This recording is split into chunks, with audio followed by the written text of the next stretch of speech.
Hello and welcome to the NCTCOG podcast. I'm Brian Wilson. The 5th annual NCTCOG Aviation Summit is coming up February 16th at the Irving Convention Center. It starts at 9 a.m. And here with me today to talk about what to expect is Michael Melody, a transportation planner with the North Central Texas Council of Governments. Welcome, Michael. Hi, Brian. Now, to start out, I think there are a lot of misconceptions about general aviation out there. Tell us about what it is and why it's important to the region. I'm glad you asked, Brian, because I do believe general aviation is probably one of the most misunderstood terms in the transportation industry. Technically, it's any air activity that's not scheduled commercial passenger service or the military, and that encompasses a wide variety of things from public safety, law enforcement, to EMS and air medical services, to agricultural services such as crop dusting. And on the business side, we use corporate aviation and business aviation quite frequently with business traffic and activity at our airports. But everything from even just recreational flying and flight instruction falls under general aviation, and because it encompasses all those things, it's very important to our region and quite frankly, everyday life. Now, this is the 5th annual summit, as we mentioned. What should people expect to come out of this event? Well, this event being the last in a series that we've had for our general aviation and heliport system plan, we are trying to unveil and kind of share kind of the culmination of that work, including recommendations for our airport system all the way out to 2035.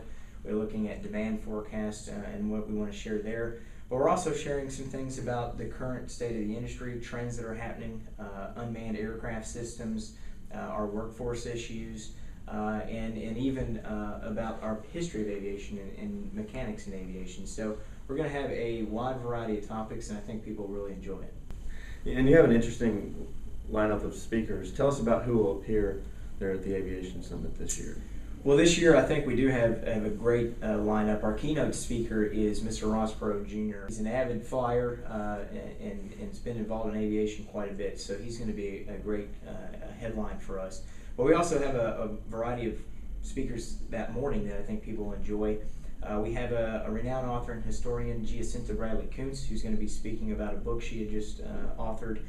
We have some local folks, Bob LaBelle, who's with Augusta Westland Tilt Rotor Company out of Arlington, is going to talk. We've also have Wes Jury with the Arlington Chamber of Commerce.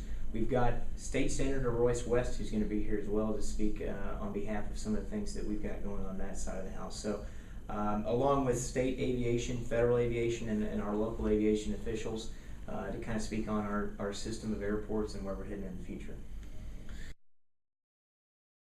Now, you've been working on this system plan for 5 years now. What developments have come out of your work that will enhance the region's general aviation system?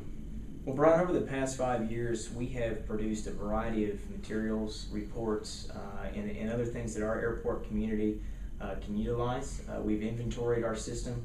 We've looked at how our demand forecast will shape up for the next 25 years. So we've created an operations and a base aircraft forecast, which in turn led to how we measure our system versus the capacity that we have and what infrastructure needs we may have between now and 2035.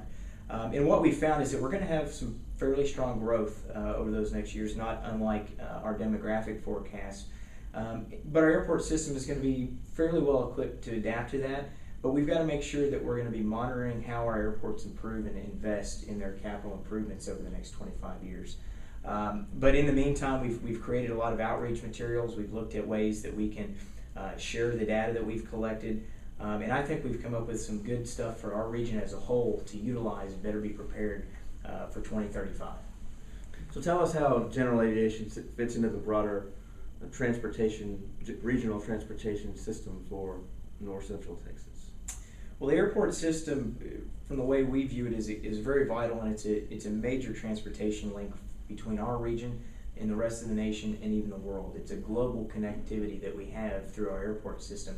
But it integrates with every other means. We've got, obviously, once you get to an airport in our region, you have to use the transportation system on the ground to get to your ultimate destination. So what we've done and the way we've looked at it is how do we seamlessly create that transportation link from airports to our surface system to where they need to go. But Without the airports that we have in our communities, we would not have the development, the economic development we've seen grow over the years, and we wouldn't have that quick, 1 mile of runway that can get you anywhere in the world connectivity for our local municipalities. Thanks, Michael, for visiting with us today about the Aviation Summit. I know there are still people out there who would like to register for the event who haven't. How would they go about doing so, and is there a cost associated with this? Brian, there is a cost associated with it. It's a small fee. It's $50 registration. They can go to www.nctcog.org/aviation summit, and that'll get them some information on the event. They can go register online via credit card in advance, and we encourage people who haven't done it to go ahead and do it as early as possible. We're getting closer and closer to the event, but I think they'll really enjoy the atmosphere this year at the convention center. I think they'll really enjoy hearing about happenings in the aviation industry right here for them. So, thank you very much, Michael.